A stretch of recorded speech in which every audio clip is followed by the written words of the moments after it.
Hello students, इस video के अंदर हम लोग डिस्कस करेंगे इंक्रीज्ड इंट्राक्रेनियल प्रेशर के बारे में। ठीक है।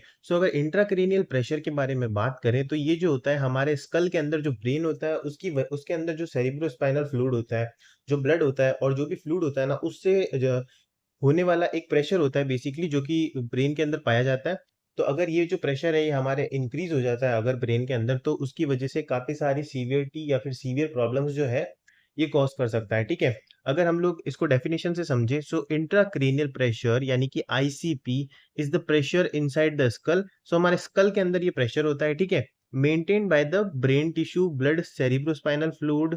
सो बेसिकली जो ब्रेन टिश्यूज होते हैं वहां पर जो ब्लड प्रेजेंट होता है और सेरिब्रोस्पाइनल फ्लूइड जो प्रेजेंट होता है ना हमारा, उसके अंदर जो प्रेशर होता है उसकी वजह से जो प्रेशर क्रिएट होता है उसको बोलते हैं इंट्राक्रेनियल प्रेशर। ठीक है। हेल्दी आईसीपी यानी कि एक हेल्दी इंट्राक्रेनियल प्रेशर जो होता है वो टिपिकली 7 से 15 mmHg के अंदर होता है। ठीक है। Pressure over 20 mmHg is called an increased intracranial pressure. So अगर जो है 20 mmHg तक जो है ये प्रेशर अगर पहुंच जाता है, यानी कि 15 से अगर ज्यादा होगा, तो इंक्रीज्ड इंट्राक्रेनियल प्रेशर की कैटेगरी के अंदर आएगा। और ये जो है ये सीवियर सिम्टम है हमारे ब्रेन के लिए। ठीक है। इसकी वजह से काफी सारी प्रॉब्लम्स हो सकती है जिनको हम लोग आगे देखेंगे। अगर हम लोग बात करें कि कौन से ऐसे कॉजेज होते हैं, कौन से ऐसे रीजंस होते हैं जिनकी वजह से ये जो इंट्राक्रेनियल प्रेशर होता है ना, जिसको हम लोग आईसीपी बोलते हैं, ये इंक्रीज हो जाता है। ठीक है। अगर कोई भी हेड इंजरी हुई है तो उस कंडीशन के अंदर जो है इंट्राक्रेनियल प्रेशर जो है वो इंक्रीज हो सकता है। ठीक है। इसी के अलावा सेरिब्रल हेमोरेज, अगर कोई भी जो सेरिब्रल यानी कि हमारा जो ब्रेन है उसके अंदर कोई भी हेमरेज हुआ है। ठीक है। हेमरेज का मतलब होता है यहाँ पर डैमेज। अगर कोई भी डैमेज है तो उसकी वजह से जो है आईसीपी इंक्रीज हो सकता है। ठीक है।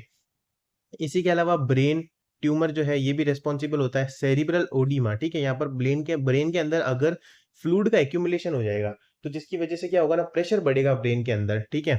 इसी के लिए सेरिब्रल इन्फाक्शन यानी कि ब्रेन के अंदर मान लो जो टिश्यूज होता है ना उनकी ऑक्सीजन की डेफिशिएंसी से अगर डेथ हो जाए तो उसको बोलेंगे सेरिब्रल इन्फाक्शन। सो ये भी जो है आईसीपी के लिए रेस्पॉन्सिबल होता है।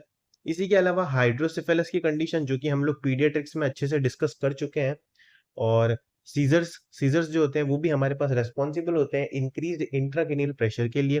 इसी के अलावा मेनिंजाइटिस की जो कंडीशन होती है जिसके अंदर इंक्रीज सीएसएफ प्रोडक्शन देखने को मिलता है और डिक्रीज एब्जॉर्प्शन आपको देखने को मिलता है, वो कंडीशन होती है, उसके अंदर भी आपको जो है इंक्रीज आईसीपी कॉज करवाता है। इसी के अलावा हेमेटोमा, ठीक है, यानी कि ब्रेन के अंदर बेसिकली जब ब्लड लीकेज होता है तो बेसिकली उसको बोलते हैं हेमेटोमा, जिसकी वजह से भी जो है आईसीपी जो है हमारे पास कॉज होता है। ठीक है। ICP increase. ये सारे जो भी रीजंस हमने पढ़े हैं ये सारे के सारे लीड करते हैं आईसीपी यानी कि इंट्राक्रेनियल प्रेशर को इंक्रीज करने में। इन सब रीजंस की वजह से जो है इंट्राक्रेनियल प्रेशर इंक्रीज होता है। नेक्स्ट हम लोग डिस्कस करेंगे यहाँ पर क्लिनिकल मैनिफेस्टेशंस के बारे में, जिसको हम लोग बोलते हैं साइन एंड सिम्टम्स। ठीक है। यानी कि जब किसी भी पर्सन के अंदर कोई भी ऐसा रीजन है जिसकी वजह से आईसीपी यानी कि इंट्राक्रेनियल प्रेशर जो है वो इंक्रीज हो गया है, तो उसके अंदर आपको क्या क्या साइन एंड सिम्टम्स जो है देखने को मिलेंगे। सबसे पहले अल्टर्ड लेवल ऑफ कॉन्शियसनेस, जो पेशेंट होगा उसकी कॉन्शियसनेस का लेवल जो होगा कम हो जाएगा। ठीक है।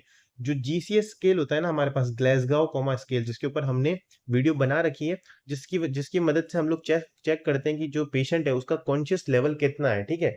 यानी कि वो अनकॉन्शियस है, कोमा में है, तो है ना यहाँ पर जो जीसीएस स्कोर है वो भी कंपैरेटिवली लो देखने को मिलेगा नॉर्मल से। ठीक है। इसी के अलावा alteration in the pupillary response, तो जो हमारा प्यूपिल का रेस्पॉन्स होता है, जो हमारी आईलिड्स होती है, वो भी यहाँ पर ढंग से रेस्पॉन्स नहीं कर पाएगी पेशेंट की। ठीक है। हेडेक आपको देखने को मिलेगा, नौशिया एंड वॉमिटिंग फील होगा पेशेंट को, ब्लड और डबल विजन आपको देखने को मिल सकता है। ठीक है। यानी कि डिप्लोपिया आपको देखने को मिलेगा, हाइपरटेंशन और फीवर। ठीक है। यहाँ पर पेशेंट का जो बीपी है वो इंक्रीज हो जाएगा और पेशेंट का बॉडी टेम्परेचर भी इंक्रीज होगा।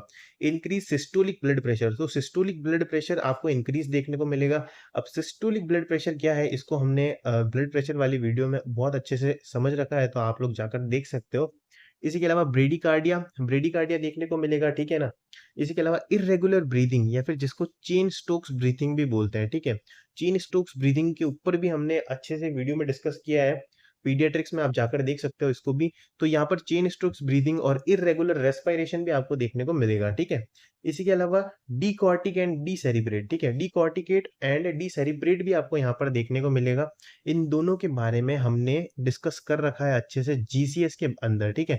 ग्लासगो कोमा स्केल का एक वीडियो है नॉर्सेट के ऊपर जो मैंने बना रखा है, वहां पर मैंने बहुत अच्छे से समझा रखा है डीकॉर्टिकेट और डीसेरिब्रेट क्या होता है, आप जाकर इसको भी देख सकते हो, ठीक है। इसी के अलावा नकल रिजिडिटी जो होता है यहाँ पर देखने को मिलेगा, स्टिफ नेक देखने को मिलेगी पेशेंट की, इरिटेबिलिटी, रेस्टलेसनेस और ड्राउजीनेस, ठीक है। ये सारे भी कुछ सिम्टम्स होते हैं जो कि इंक्रीज आईसीपी के अंदर किसी भी पेशेंट में देखने को मिलेंगे।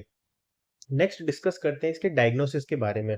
सो डायग्नोसिस के अंदर हम लोग देखेंगे कि ये जो कंडीशन होती है इसको किस तरीके से डायग्नोस किया जाता है। तो पेशेंट का हिस्ट्री कलेक्शन लिया जाता है कि वो उसके उसके साथ कोई भी इंजरी हुई है या उसका कोई एक्सीडेंट हुआ है या कोई सडनली कभी भी पेशेंट गिरा है, ठीक है। कोई भी मेडिकेशन है चल रही है जिनके साइड इफेक्ट से अगर ये चीजें हुई है तो इसीलिए हिस्ट्री कलेक्शन यहाँ पर करवाया जाता है। फिजिकली एग्जामिनेशन आप कर सकते हो पेशेंट को किसी भी इंजरी के रेस्पॉन्स में या किसी भी इसी के अलावा ब्लड टेस्ट करवाया जाता है यहाँ पर, ठीक है। सीटी स्कैन, एमआरआई और एक्सरे, ये सारी चीजें जो है डायग्नोसिस में हेल्प करती है।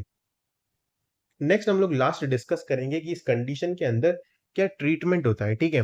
सो देखो देखो की बात करें ना तो यहाँ पर कौन सी काफी सारी जो है कैटेगरीज होती है ड्रग्स की, जैसे कि एंटीबायोटिक्स ड्रग्स होती है, एंटी हाइपरटेंसिव ड्रग्स होती है, जिनके बारे में हमने फार्माकोलॉजी के अंदर हर एक ड्रग का साइड इफेक्ट, कॉन्ट्राइंडिकेशन क्या है, कब उस ड्रग को देना चाहिए, कब नहीं देना चाहिए, वो सब कुछ फार्माकोलॉजी में डिस्कस किया है, ठीक है।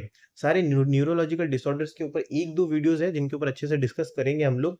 जो नई भी वीडियो अपलोड होगी वो भी मैं डाल दूंगा, तो आप जाकर इन सारी कैटेगरीज के बारे में समझ सकते हो वहां से, ठीक है। तो यहाँ पर मैं आपको तो भी ओवरव्यू दे दूं। एक तो देखो सबसे पहले तो डायूरेटिक्स यूज की जाती है, ठीक है।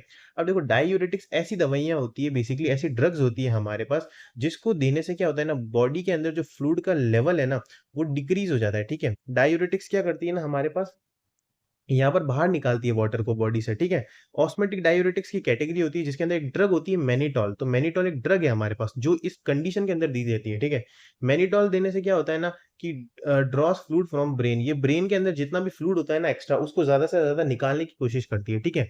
Tissue into blood, reduce cerebral oedema. और ये जो होता है सेरिब्रल एडिमा, यानी कि जो सेरिब्रल है हमारा ब्रेन है उसके अंदर जितना भी एडिमा है यानी कि फ्लूइड का जितना भी एक्यूमुलेशन है ना, उसको बाहर निकालेगी कौन, मैनिटॉल, जो कि एक ऑस्मोटिक डायूरेटिक कैटेगरी के अंदर डायूरेटिक ड्रग है, ठीक है। सो आपको समझ में आ गया होगा। इसी के लिए एंटीबायोटिक्स, तो अगर मान लो कोई भी बैक्टीरियल इन्फेक्शन है, ठीक है, उसकी वजह से जो है यहाँ पर आईसीपी इंक्रीज हुआ है, जैसे कि मेनिंजाइटिस के केस में, सीजर्स के केस में, तो यहाँ पर एंटीबायोटिक ट्रीटमेंट दिया जाता है, ठीक है। स्टीरॉयड दी जाती है और एंटी हाइपरटेंसिव ड्रग भी दी जाती है। एंटी हाइपरटेंसिव ड्रग्स वो ड्रग्स होती है जो कि हाइपरटेंशन में दी जाती है, यानी कि इंक्रीज ब्लड प्रेशर की कंडीशन में दी जाती है, जिनके ऊपर हमने अच्छे से डिस्कस कर रखा है। एंटी कन्वल्सिव, जैसे कि सीजर्स के अंदर जो ड्रग्स दी जाती है एंटी कन्वल्सिव्स भी दी जाती है। और क्योंकि इस कंडीशन के अंदर फीवर देखने को मिलेगा, इसलिए यहाँ पर एंटी पायरेटिक्स ड्रग्स का भी इस्तेमाल किया जाता है, ठीक है।